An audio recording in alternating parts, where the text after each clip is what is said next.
Mount Everest is the world's highest point at 8,849 meters. But the story of Sagarmatha National Park does not start at the summit. It starts 5,000 meters below, where almost all visitors will never go. Every year, roughly 40,000 trekkers arrive in Lukla, 2,860 metri, to begin the journey to Everest Base Camp, 5,364 metri. The route is fixed: Lukla Namche Bazar Tengboche Dingboche Ibsi, a 5-6 day standard itinerary. Visitors follow this path in sequence, experiencing the same valleys, stopping at the same lodges, aiming toward a single objective. When they see Everest, the landscape becomes secondary. When they depart, most believe they have experienced Sagarmatha National Park. Sagarmatha National Park spans 1,148 square kilometers. The standard EBC route covers roughly 40 square kilometers, approximately 3.5% of park area. Surrounding the main Khumbu Valley lie separate Alpine systems: the Gokyo Lakes, 5 Turquoise lakes at 4,790 meters, the Cho Oyu approach, the Imja Valley, and Makalu Base Camp approaches. Each of these systems contains comparable geology, equivalent scenic value, and challenging terrain. Yet combined, they receive fewer than 1,000 annual trekkers against the main route's 40,000. This disproportion creates the park's fundamental problem: world class geography rendered invisible by mono-objective visibility. In reality, they have seen one corridor within it. Sagarmatha National Park covers 1,148 square kilometers. The main trekking route covers approximately 40 square kilometers, the Khumbu Valley, and adjacent base camp approach. This represents 3.5% of the park's geography. The remaining 96.5%, mountainous terrain with established trails, alpine meadows, glacial systems, and distinctive ecology, remains largely unvisited by trekkers who follow the standard itinerary.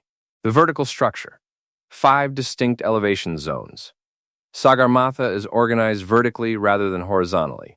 The park stretches from 1,400 meters Tot Du Vaus to 8,849 meters MIF, a 7,400-meter elevation gain across roughly 40 kilometers horizontal distance. Within that span lie 5 distinct environmental zones. Zone 1, 1,400, 2,400 MIP, inhabited valleys. Agriculture dominates. Over 6,000 people live year-round in this band, farming potatoes and barley. Forests provide fuel wood. This is not wilderness. It is cultural landscape. Zone 2, 2,400, 3,500 Mibia, forest transition. Rhododendron and birch forests. Permanent habitation is sparse but present in village nodes.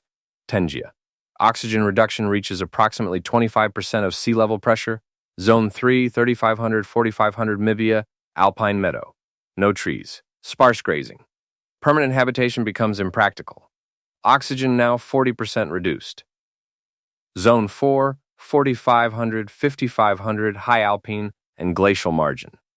Extreme exposure. Only temporary structures, tents, seasonal huts. Oxygen 45-50% reduced, creating significant physiological stress. Zone 5, 5,500 Mi+, permanent ice and snow. Encountering multiple zones simultaneously. Ascent to EBC follows the Khumbu Valley specifically because this was the historic trade route to Tibet. For centuries, commerce moved along the Khumbu Kola Valley floor and up to high passes. Tourist routes inherited this ancient geography. The Gokyo route, running parallel valleys to the east, was historically less important economically, making it invisible in the tourist infrastructure that later developed. This is not geology determining traffic. This is history determining visibility, which then determines contemporary visitor. Distribution. The main route. What visibility shapes. The standard Lukla to EBC route is designed as a linear progression toward a single objective. Everest first becomes visible between Tengboche 3,860 minutes and Dingboche 4,410 minutes, roughly day 3-4 of the trek. This visibility moment is the psychological pivot point. Every trekker's experience and memory hinges on whether conditions allowed a clear view. Visitor satisfaction surveys show that 85% of trekkers rate their entire journey by whether they saw Everest clearly not by the landscape diversity, the Sherpa villages, or the actual geography of the park.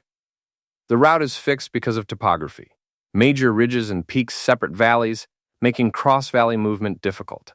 Moving from the main Khumbu Valley, where the route runs, into the adjacent Dudkoshi Valley requires descending 1,500 meters and ascending back up. This is not a casual alternative route.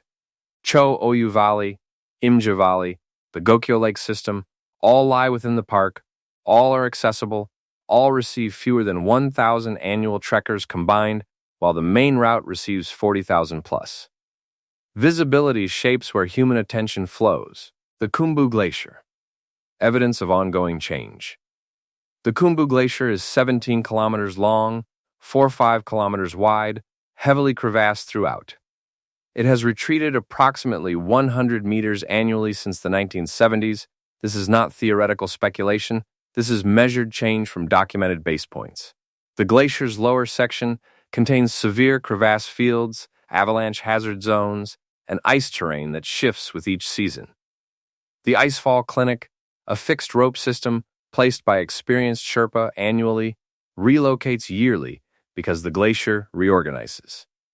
Underneath it, Everest Base Camp sits on glacial moraine, not bedrock. The permanence implied by the name is illusory. The glacier is actively moving beneath the camp, flowing downslope at several meters per year, crevassing anew each season. This is not static terrain. It is dynamic, in motion, fundamentally unstable. Most visitors experience base camp as a fixed destination. They arrive, take a photograph, descend. They do not perceive the active geological processes occurring beneath their feet. Similar patterns apply to Cho Oyu Valley, alternative Everest route, 9,500 annual visitors, and Imja Valley, Climbing Valley, minimal trekking traffic. The Sherpa people who live here year-round understand this complexity intuitively. Their seasonal patterns follow different valleys. Their settlements occupy the unique niche of Zone 1. Their understanding of the landscape is multi-directional, not linear.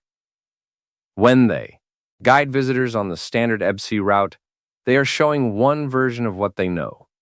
Most visitors see the mountain. Few understand the landscape beneath it. End card, CTA. If this changed how you see Sagarmatha, the guide in the description goes deeper. It covers the Gokyo Lakes route that reveals a completely different valley system, the Imja Valley approach, the geology of the Khumbu Glacier, and how the park actually functions, beyond the single main route. Just click the link below to get started.